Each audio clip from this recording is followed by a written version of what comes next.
Bonjour, je suis Olivier Cadic, sénateur représentant les Français établis hors de France. J'ai le monde pour circonscription. Allons-y.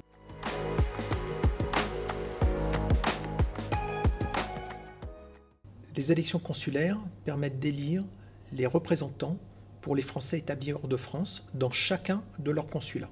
Il y a 130 circonscriptions, la plus grande circonscription étant la circonscription de Genève, Suisse romande, où il y a le plus grand nombre de Français. Ces élus vont pouvoir élire les sénateurs représentant les Français établis hors de France.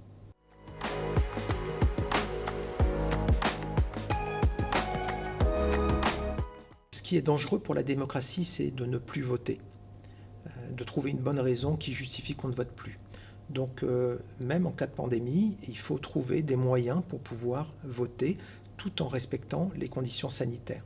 Pour l'organisation d'élections dans le monde entier, le problème est très important parce qu'on imagine bien, surtout en ce moment, qu'il est possible qu'on ne puisse pas voter partout. Pour les élections consulaires, nous allons pouvoir voter par Internet. Donc là, il n'y a pas de moyen plus sécurisant au niveau sanitaire. Mais il faut quand même voter à l'urne parce que le vote Internet seul n'est pas autorisé. Donc il faut que les urnes soient disponibles et il y a des endroits dans le monde où évidemment c'est très compliqué en ce moment de voter. Pour ces circonscriptions-là, alors il y aura vraisemblablement un report dans 4 mois de cette élection.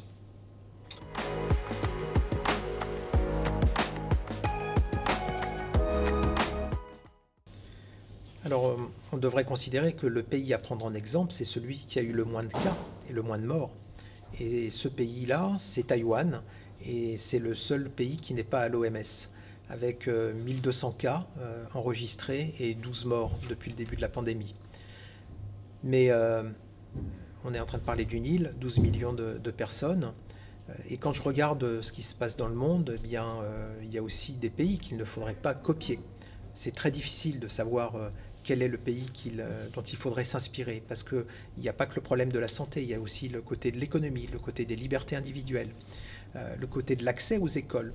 Chaque pays a fait des choix, et on verra dans 5 ans le résultat de cette combinaison de choix. Il n'y a pas que la question sanitaire et du nombre de cas à prendre en compte, je pense, sur le long terme. Ensuite, ce que l'on observe en tant que Français de l'étranger, c'est que nous, le problème auquel on est confronté, c'est la mobilité, la perte de mobilité. Depuis maintenant plus d'1 an, certains d'entre nous n'ont pas pu rentrer en France du tout, n'ont pas pu revoir leurs proches, n'ont pas pu aller à des obsèques, n'ont pas pu aller assister de la famille qui avait des problèmes de santé. Et je vais prendre le cas à ne pas suivre actuellement, c'est le cas que nous avons en Irlande, en République d'Irlande, qui fait partie de l'Union européenne, où on n'arrive pas à définir des raisons précises qui permettent aux Français de rentrer en France, qui fait qu'ils vont peut-être avoir une amende de 2000 € s'ils s'approchent de l'aéroport et que le policier qui leur demande la raison pour laquelle ils vont prendre l'avion leur dit « ben non, votre raison n'est pas pertinente ». Donc nous avons aussi à faire attention.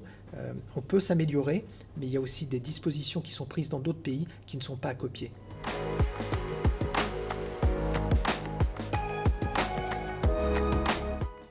Nous avons vu ces derniers mois se développer les attaques par ransomware, c'est-à-dire qu'un hôpital, une collectivité locale est attaquée, ces systèmes se mettent en panne, les données deviennent inaccessibles et il faut payer une rançon pour pouvoir débloquer le système.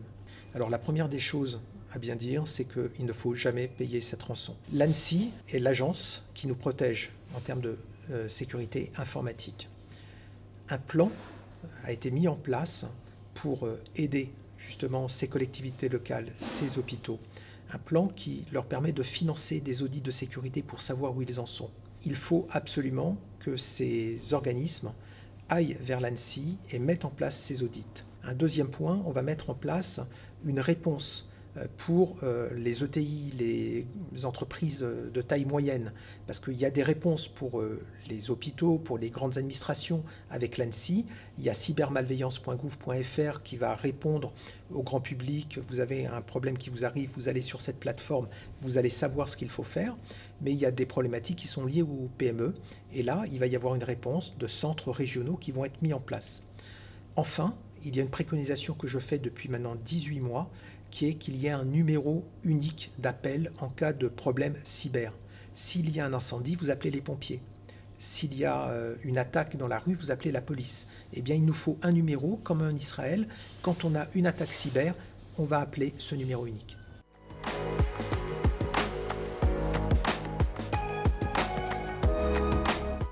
Le plus grand défi auquel j'ai été confronté, c'est la situation des entrepreneurs français à l'étranger face à l'insécurité juridique qui peut exister dans beaucoup de pays. Parfois, un simple litige entre actionnaires peut conduire l'entrepreneur à se retrouver dans un cul de basse-fosse, c'est le moins qu'on puisse dire. Une cellule dans laquelle il y aura 60 personnes, aucune infrastructure sanitaire. Et quelque chose d'anodin qui va vous en conduire éventuellement au tribunal avec un procès dans le cadre de difficultés d'affaires qu'on peut avoir en France, à l'étranger, ça peut avoir des conséquences terribles. Et j'ai pu observer que cette insécurité juridique, elle pouvait prendre plusieurs formes. On pouvait se retrouver avec des compatriotes qui se retrouvaient entraînés dans des affaires abracadabrantes. Je pense à un entrepreneur qui refusait de vendre son hacienda et en sortant sa propriété, opportunément, des policiers l'attendaient, on lui a demandé de sortir de son véhicule, de faire avec lui le tour du véhicule et opportunément on trouvait un paquet de cocaïne sur le siège arrière de sa voiture. Il s'est retrouvé en prison et toute sa propriété a été dévastée, son cheptel a été volé. Voilà, ces problématiques-là, je les ai rencontrées avec les petits entrepreneurs, mais ça s'est développé. Et maintenant, même dans les grands groupes, on voit que des grands groupes sont eux-mêmes confrontés à ce qui s'appelle la justice de l'otage, où des pays vont faire un contrôle fiscal très important sur cette entreprise. Parfois, cette entreprise va être amenée à vendre sa société, sa structure locale, parce qu'elle sait qu'elle ne s'en sortira pas. Donc on voit que ça touche tout le monde, cette insécurité juridique, ce qu'on appelle parfois la justice de l'otage. C'est un calvaire, un enfer pour des familles, pour des entrepreneurs qui sont confrontés à ces tâches-là. Et pour moi, ce grand défi auquel j'ai été confronté, c'est ces multiplicités de cas individuels avec des familles bouleversées qui ne savent plus à quel sein se vouer pour pouvoir aider à sortir leurs proches d'une prison. Ça, c'est le grand enjeu, retrouver une sécurité juridique pour nos entrepreneurs à l'étranger.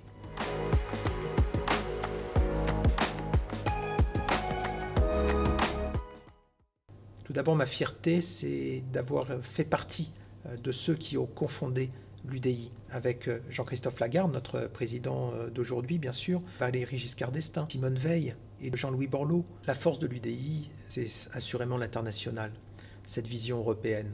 C'est cette ouverture au monde, cette facilité d'aller vers l'autre, de s'inspirer des meilleurs exemples à l'étranger pour pouvoir nous-mêmes nous améliorer. Jean-Louis Borloo a dit « Nous avons la France pour patrie, l'Europe pour frontière et le monde pour horizon. Et moi, ce monde, je l'ai pour circonscription. »